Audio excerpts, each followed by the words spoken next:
Dollars, I like diamonds, I like stunning, I like shining, I like $1,000,000 deals. Where's my pen? Bitch, I'm signing. I like those Balenciagas, the ones that look like socks. I like going to the Tula, I put rocks all in my watch. I like texts from my exes when they want a second chance. I like proving niggas wrong, I do what they say I can't. They call me Cardi.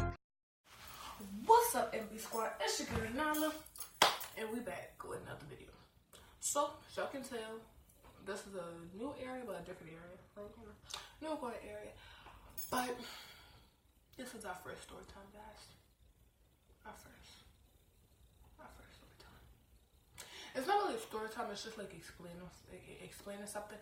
Like something like I have to talk about, so like I can get off my mental or whatever. And if y'all supposed to see me tearing up in this, just ignore it or whatever. Like this topic is kind of emotional to me, but at the same time it's not. It's emotional, but it's not at the same time. If y'all get it, so let's get on to the video. Alright, guys. So this story time is like, what do I even mean? You know, let's go keep it talking. How I failed 9th grade. Alright. But this is what this is. So, as you guys know, I am currently a high schooler. And I went through all my years of school, like from child development, aka CD for those of you who know, child development, all the way through 8th grade without failing or whatever. What, you know, your parents and people always say, you know, like the transition from elementary to middle school is hard. And transition from elementary to middle is hard. Hold up. Transition from elementary to middle is hard, and transition from middle to high school is hard. You know, they say that stuff, and you know, you believe it, but at the same time, you don't. So, my transition to elementary to middle, it wasn't really that hard. You know, it was cool for me, but you know, when I in the middle of my 4th grade, I went to a new school, so I figured like it was gonna be really hard for me, but it really wasn't. Like I had so many classes and all that, so it was cool. But then from 8th grade to 9th, I figured it was gonna be the same way. So bad. Alright, for those of y'all who live like in Charleston, y'all know like in y'all schools y'all got semesters, first semester, second semester. Which I think most schools do that, I don't really know. But that's how it is in Charleston. We got first semester and second semester. First semester you got 2 quarters.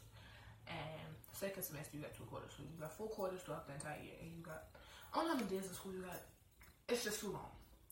So, pretty much, first semester, I passed pretty much all my classes except for like one, and that was like a design class. And I didn't really want to take it. I was supposed to take the class, but that was the only class I did. But like my Common Core classes, I passed all of those and all that. So, first semester, I had one of my math teachers went to jail. Only in Charleston will a teacher go to jail from the school. So, I had a teacher go to jail, so that was already hard for most of us. But it's alright, whatever. We got that. We got past that, we got a new teacher. So, second semester, we had a new teacher. But she ended up going to jail too. Just gonna throw that in there real quick. She ended up going to jail too. But, so y'all might be like, okay, so how'd you feel? So, this is where stuff is like really messed up. Toward the end of the first semester, like beginning of the second, my mama started, like my mama wasn't sick, but we knew like, my mama has asthma.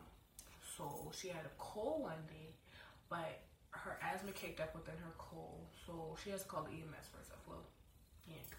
And once we got there, they was doing tests and all that, and we found out that my mama had more health problems than we all thought. So that was already hard. And so once we figured out she had more health problems than we thought, she had to do other things. She had more doctor's appointments, and we found out that my mama, she had to have surgery to get one of her to get her thyroid taken out. And if you don't know what that is, look it up because I'm not going to explain it to you. And I'm not being rude, I just don't really feel like explaining it. But she has to get her thyroid taken out. And if y'all don't know where that is, it's a neck. So she has to get her neck cut open and to get her thyroid taken out. So once we found out she was going to have surgery, and when we found out the date of her surgery, I was supposed to be in school. But because that's my mama, I was like, I'm not going to go to school, and they was like that she'd have to stay overnight. So I was like, I wasn't going to go to school those 2 days. So the day of her surgery came, and I didn't go to school. We all went to the hospital, me, my brother, my grandmother, and my uncle. We all went to the hospital with her. And so when she went to the back to, get her surgery started, they let us see her before she got her surgery done. And so when we left and she was going to go get her surgery done, it was like an hour. Well, the surgery is supposed to be like 8 to 9 hours. But we went downstairs to go eat, and my brother is my mama's emergency contact. So they was like, they would keep us updated. They would call him if anything happens, all that. So while we was in the cafeteria, they called my brother, and we didn't know what they said to him. Like, he was just like, we gotta go upstairs. So when we went upstairs, we saw her, her surgeon was waiting for us. So we went back there to go talk to her, and she was all like, she pretty much told us that, surgery didn't really, they was in the middle of surgery, but they couldn't even, she didn't feel comfortable finishing it, or even going along with it, because my mama suffered an asthma attack on the surgery table, a nosebleed, and it was just a whole lot of stuff. And like, she was taking her medicine before she was supposed to, the medicine that they gave her and all that, she was taking her medicine, but it's still just, it was one medicine that she was supposed to take right before she got the surgery done, and we didn't have it. We couldn't find it. We searched all over the place, and we just could not find that medicine. So we was just like, okay, maybe she'll still be fine if she don't take it. She wasn't. Now, luckily, thank God, my mama didn't die on that table, but it was just like a lot for me to like take in with all my mama's health problems and stuff. So, and with all her health problems, a whole lot of other memories and stuff like started kicking back up. And I started having a hard time in school. Like, I wasn't paying attention. Like, I couldn't think about like the stuff I was supposed to be thinking about in school. So it was just like a lot of stuff that caused me to fail. But towards the end of second semester, she got a new surgery date, and I'm not gonna lie, never told my mama this, but when we found out her new surgery date, I was so scared, because in my head I thought the same thing was going to happen again, and I just didn't know how to take it. I started getting in trouble.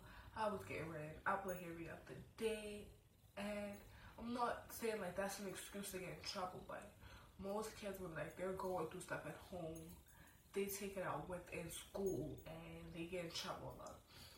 And when I would hear stuff like that, I'd be like, oh, well, I'll never be that child. If stuff happened to me at home, I'm going to let it stay at home, and I'm going to go to school and do what I'm supposed to. And I thought I was never going to become that child, especially not at that time, because I had already had stuff going on. Like, I thought that would have probably happened to me like 5th grade when my mom and daddy divorced. It did happen. So I waited so long all the way until 8th grade to actually start cutting up and like doing stuff that I really want to do. And it was just like a whole lot for like me to take in. I was with my mom 24/7, all her doctor's appointments, through everything with my mom's health. I was with her, literally. Like, if I was supposed to be in school, I didn't go to school that day because I was with my mama. It was a lot of stuff, and like I said, I'm not like telling y'all this so I can go, so y'all can be encouraged to, oh yeah, I'm gonna go act that, cause no, I'm not telling y'all that. I'm not telling y'all to go, act up and all that. Because even through, like, all my acting up and stuff, my mama was still, like, trying to get me to be alright. Like, I never told her why I was acting. And when she would be like, oh, now you got another referral, what did you do, and why was you doing it, and all that, I would just make up some excuse. In reality, I knew I wasn't supposed to be doing it, but it's just, like, the things I was doing, it kept my mind off of what was really going on in my life. And they sent me to counseling, and it was like, oh, they practically told me, you're a black young woman, and I'm just like, okay, there's nothing really wrong with me, but in reality, there was something wrong with me, but I just didn't, like, know how to say it. And with school coming up, like, literally next week on Monday, I know, like, when, you fail, and you go back to the same school that you failed, and, you gotta hear the little side comment, oh, yeah, she failed, or you failed, you dumb. And I'm prepared to hear it, but at the same time, it's hard to hear. But when I talk about it, well, actually, I haven't really talked about it because I don't know how to talk to people about it. So it's like I said, I'm prepared to hear the comments. That's why I got headphones ready. So it's headphones 24/8. So,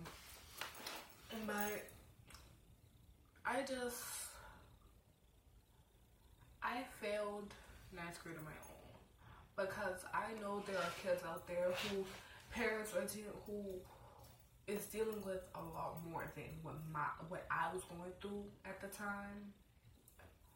And they passed their classes and all that, just so it could like help their parents. And I tried. I'm not even much gonna lie to you. I really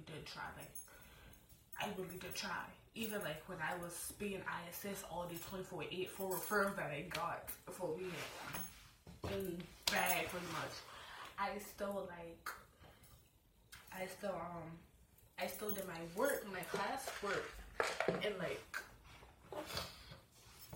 ISS and stuff.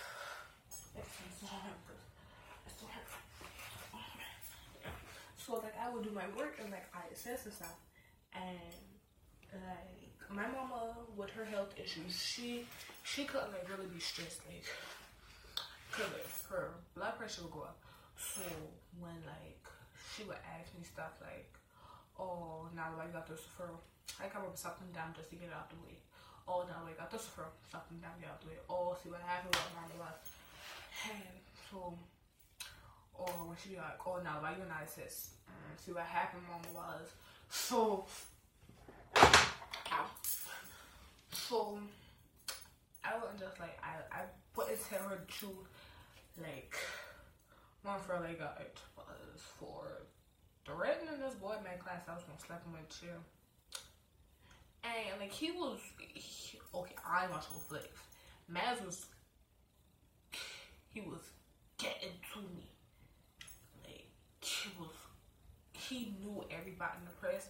And the day that referral happened, it was so much going on the week before. Like, stuff with my mama, stuff with my granny. It was just like so much going on. So I took my anger out. I took all of my anger from the week before and everything that was going on at home on him. Now, like I said, Maz was getting me hot, like heated. But I'm going to admit it, the level that I went to, he didn't even really deserve. Like, I could have literally ignored him, or if I was going to even clap back, I could say something small like I do for. No, I literally was like getting on Man's head, like feelings and stuff. And then after that, he said something to me, and everything in my mind told me, slap this nigga, slap Maz with a chair. And so I grabbed a chair and I was like, keep playing with me and I'm slapping the chair. He was like, do it. And I went to go swing, and so teacher Ken got written up ISS for a week.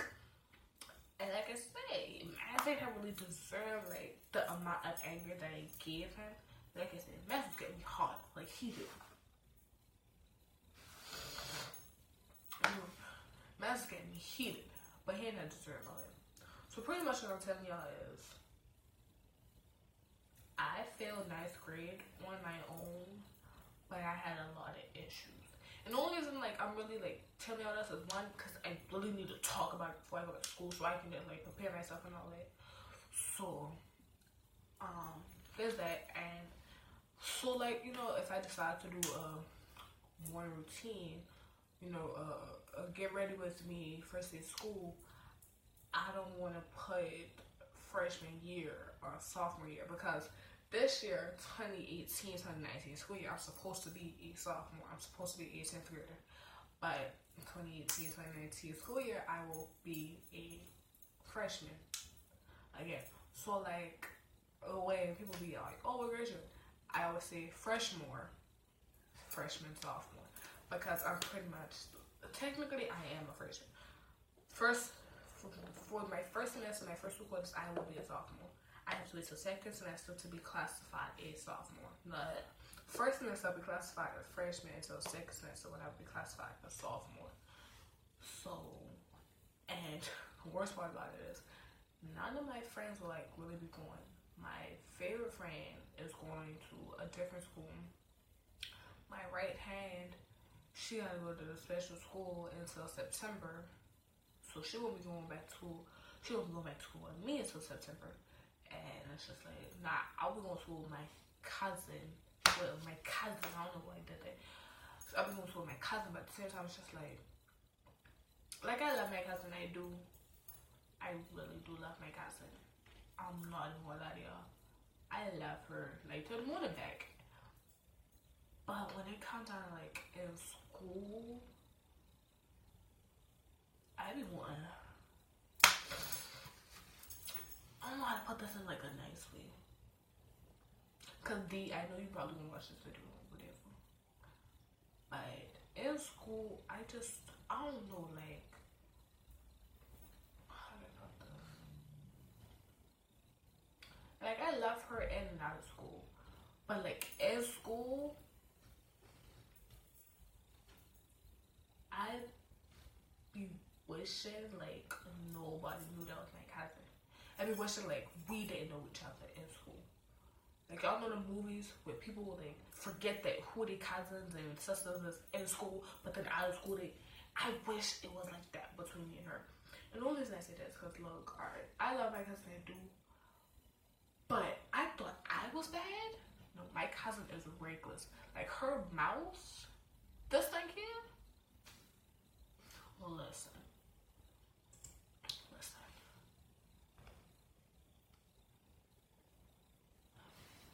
My cousin's mouth is reckless, and she'll say whatever she wants, whenever she wants. The thing, like, I said the first thing that comes to my mind. Whatever pop up here, I'ma speak it. But she said the first 5 things that come to her mind in 2.5 seconds. If you look at her the wrong way, she gonna pop with you. And like, I'm just like not that type of person. And then I don't know why, like, every time like she get in trouble or whatever, they always come to me like, oh, now your cousin did this. At the end of the day, my cousin's my cousin. I am me. So it's not like I can't really protect her. I'm not finna fight for her. And it's just like, oh, so and so say they won't fight your cousin. Let them fight. So it's like, that's the only, like, that's one of the only things, like, I don't want to go to high school with my cousin. But yeah. But this video is almost 20 minutes long, and so I'm gonna get going. So make sure y'all like this video, comment on this video, comment down below, and subscribe to this channel, and go to the Corbell's channel and like their videos, comment on their videos, and subscribe to their channel, well, my channel, with my cousin D. So, bye!